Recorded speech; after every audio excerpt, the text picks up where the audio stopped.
Você já parou para pensar se é saudável passar tanto tempo imerso em pensamentos profundos? Eu costumava ser uma pessoa muito autoconsciente, passava horas refletindo sobre meus problemas e procurando soluções. Mas será que isso é realmente benéfico para a nossa saúde mental? Alok Kanojia é um renomado psiquiatra e neurologista, conhecido por sua expertise em saúde mental e bem-estar emocional. Com vasta experiência clínica e acadêmica, ele se destaca por sua abordagem humanizada e empática no tratamento de pacientes. Voltando ao vídeo de hoje, ele vai nos ensinar quais as maiores práticas para não estar preso em seus pensamentos profundos e nos explicar como isso tudo funciona e como melhorar. Vamos lá. How should people deal with having lots of self-awareness or being a deep thinker?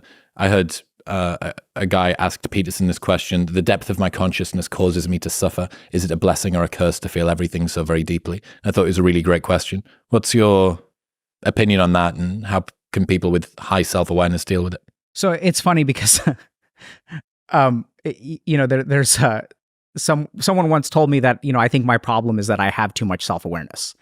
And so here's the main thing to understand. If you have a bunch of self-awareness, this is neither a good thing or a bad thing. The question is who's in control. So the problem with people who have quote unquote too much self-awareness is that they are not in control of where their awareness goes. So if I become hyper aware, so we even see this in cases of people who have psychosomatic illnesses. So if you look at people who have things like irritable bowel syndrome, less so inflammatory bowel disease, fibromyalgia, what we know is they have something called visceral hypersensitivity. So any tiny signal in their body, like you and I are sitting down right now, our body is sending us lots of signals about us being uncomfortable. But we are able to suppress those. But some people are hyper-vigilant and hypersensitive to their internal signals. And this is the basic problem with awareness, is that if you have too much awareness, it's not that it's good or it's bad, it's that it's out of control. So if we kind of think about, let's say, a raging river, is a raging river good or bad? Well, that depends. Where is it raging? Exactly. Is it part of a dam where we're harnessing hydroelectric energy? Then it is amazing, which has been my experience, is that when I can take these people and teach them how to harness their awareness and focus their awareness. Because most people who have too much awareness, it's like light that is diffracted and spread everywhere. Instead, what you need to do is focus light just like a laser beam, at which point, instead of being diffuse and wasted all over the place because your mind is hyper aware of this, and now I'm thinking about this, and now I'm aware of this, and now I'm aware of this, you need to be able to focus your mind like a laser beam, and then it can cut through things, and it is an amazing tool. So it's about who's in control, not that it's good or bad. What are the strategies that are most efficacious for controlling? So I like a couple of specific practices. So the two very simple introductory ones that I tend to teach people, one is something called Trataka. So I love your Indian accent. Every word that you say in Indian, I want to do the whole podcast in Indian. Okay, sure. We can do podcast in Indian. It's no problem. Okay. So first one is Trataka. Okay. I can't focus. Go back. You can't focus. I will teach you practice. Right? Interesting. You're talking about not. Okay. Don't worry. I will help. Okay. Okay. You can't focus. No problem. Laugh. What is problem? See, laughing is not lack of focus. Let yourself laugh, beta. Come on. Let it out. Right? What is the problem? Enjoy. Focus fully on the laughter. See, this is what I mean. Doing this in front of a jungle background is going to get someone cancelled. No, it's okay. Don't fear the cancellation. Just breathe and you'll be okay. Okay? Your choice. I can go either one. Let's stick with this one for now. I did enjoy that though. So one practice is something that I call Trataka, which is that's what it's called. It's fixed point gazing. So what I tend to find is that so fixed point gazing is usually when you look at something like a candle flame or like a yantra, which is like a spiritual symbol, and you gaze at it for maybe 30 seconds, 60 seconds, 90 seconds. You work your way up slowly, and it's best to learn this from a teacher without blinking. So over time, what literally happens is you tell yourself, okay, I'm going to look at this without blinking. And then over time, your body will send you signals. They're like, hey, we want to blink. This is uncomfortable. Let's move. And so what you're literally doing is you're training your attention to not do this thing. I also like Trataka because there's a certain badassness to it, right? Like you feel Fuck awesome. you, body. Yeah, like I'm gonna control this, and you feel strong and powerful when you do this kind of Trataka practice. So we'll do kind of fixed point gazing at a candle. There's also some cool stuff that happens in the practice which keeps people engaged. Like our photoreceptors tend to get exhausted with pigments, and then you have kind of psychedelic experiences and stuff, which is kind of fun. You kind of get tunnel vision on the outside. Right. So that's how you know you're doing it right. So there's a lot of good things in the practice. You got to be careful with it. You don't want to damage your eyes or anything. So don't do it excessively. So that's one practice. And the second practice that I really like is something called Kaya Sthiram, which is perfect stillness. So it's just to sit in a space and just be perfectly still. And over time, what will happen is that will become increasingly uncomfortable as your body cries out to you. We want to relax. We want to move. We want to do this. We want to do that. And then usually what becomes beautiful about that is that as your body cries out with more and more pain, what starts to happen is what a lot of people will discover is that breathing becomes amazing. Because as your body becomes uncomfortable, the only solace that you have is the breath. While you're focused on the breath, while you're breathing in and out, then you feel amazing. But the second that you stop concentrating on your breathing, the body becomes a flame of discomfort. And so these two practices, it's interesting how much ecstasy can be derived from the breath. And then the other really brilliant thing about this practice is you begin to realize that it's really weird, and maybe we should have done it, but you begin to realize that there's so much joy just in breath. And then hopefully people who do this practice long enough will start to realize something really insane, which is that a lot of your happiness in life is not dependent on the things that you think normally bring you happiness. Even the breath can be so pleasurable, so intoxicating, so relaxing, and you do this all day long and you just have no awareness of it. And then hopefully what tends to happen, and this is my experience with most people, is they start to realize that, okay, a lot of my life, the joy is actually created on the inside. It's about how I live. It's about how I receive things. And then they start working on the inside, which is when the magic starts to happen.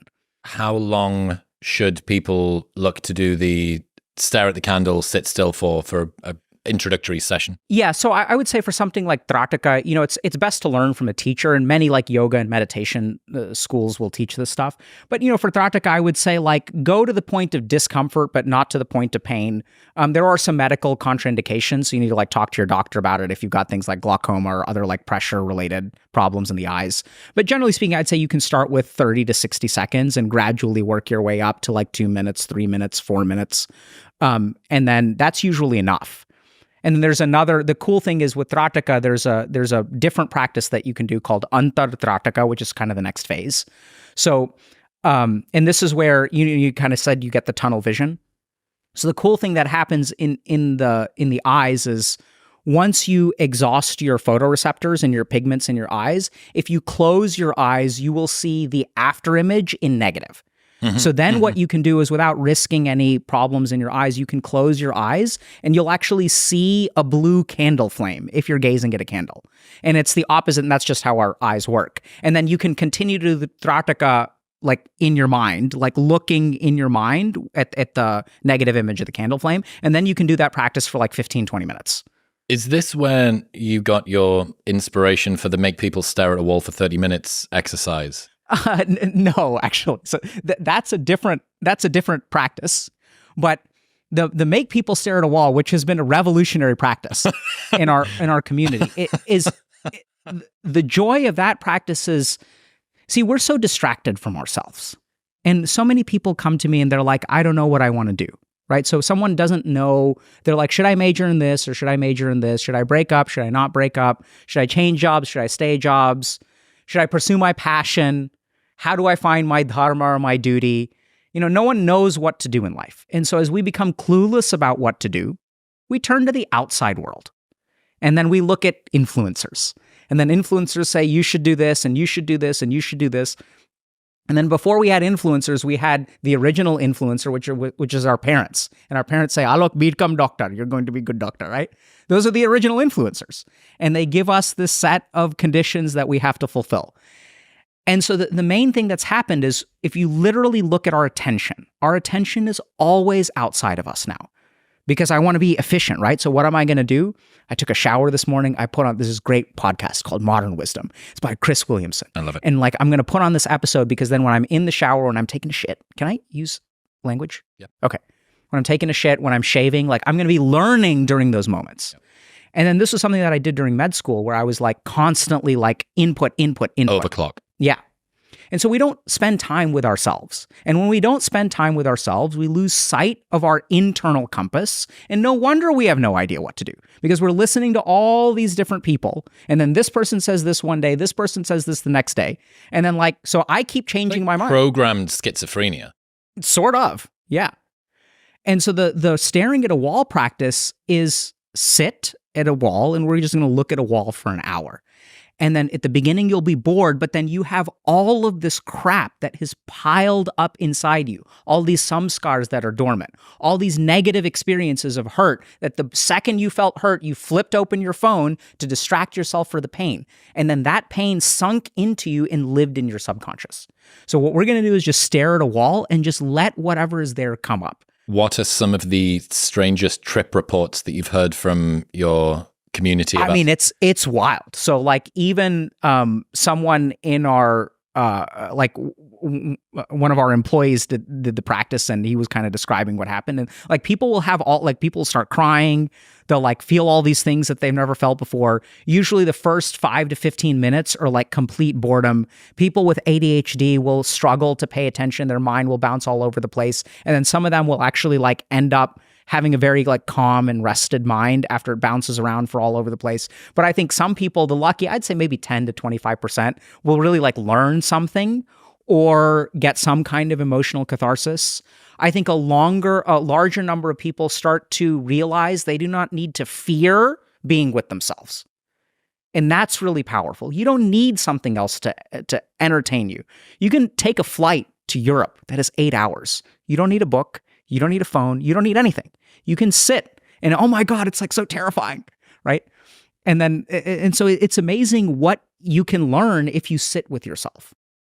The challenge for a lot of people is that there's so much negativity in there that it can feel overwhelming. Sitting with yourself is an unbelievably uncomfortable experience. Yeah. And there's a beautiful sort of apocryphal story, like a mythology story in the Hindu tradition about this churning of the ocean. And at the bottom of the ocean, there was like some kind of nectar or ambrosia or some sort of divine substance. But the whole point is that when they started churning the ocean to try to get to it, poison came up first. And so there's a really cool kind of perspective from this yogic tradition that anytime you want to find gold within you, or anytime you want to find nectar or amrut, you're going to find poison first. So the pathway to finding inner peace involves going through poison. I had an insight when I started doing self-inquiry about 5 or 6 years ago that it's kind of like being in a garden and looking for stuff underneath stones. And, you know, every so often underneath a stone, you find something that's really beautiful that you're proud about yourself for. It's a realization that you feel whole. But that's 1 out of 20. And the remaining 19 have something terrifying and disgusting and awful hiding underneath. And I think that's around about the right proportion as well. Yeah. So let me ask you this. Has that changed over your 5 or 7 year? I would say so. But in some ways, the level of attention and the sort of not complexity, but like the level of dexterity and finesse with which I'm looking at stuff has now increased. It's always getting more. It's always getting more. It's always getting more. So as you are getting better at looking within yourself, what has changed about what you're finding? Originally, I think I was just trying to sort of lay down a path. It was really struggling. I remember the first time when I first started reading, all of my 20s, I sent and received like 10 million WhatsApp messages over a decade as a club promoter, right? Mostly on my phone. This wasn't WhatsApp web. So kind of impressive, kind of terrifying.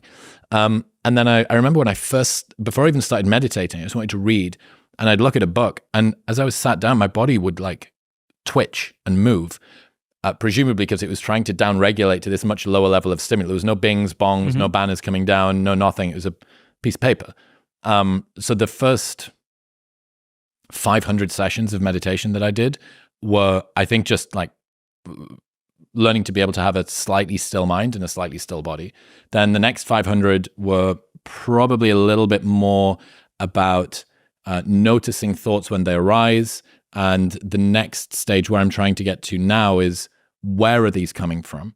Like, what is the motivation for this story that I tell myself? This is why my current obsession with emotions and feelings is coming from. Also doing therapy to try and see, okay, not just can you sit with it, not just can you notice it, but why is that there? Why is this a pattern that you are seeing more increasingly? So it's kind of hard for me to say, like, am I becoming, is the proportion of things changing? Because I'm like, each time I move to a different, it's like a computer game where I move to a different garden. Yeah. So I think that's wonderful. And I think,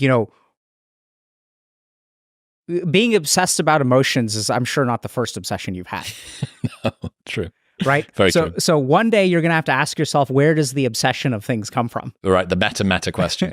Absolutely. Right. So that's when you get to that level, by the way, all of your obsessions will fall apart.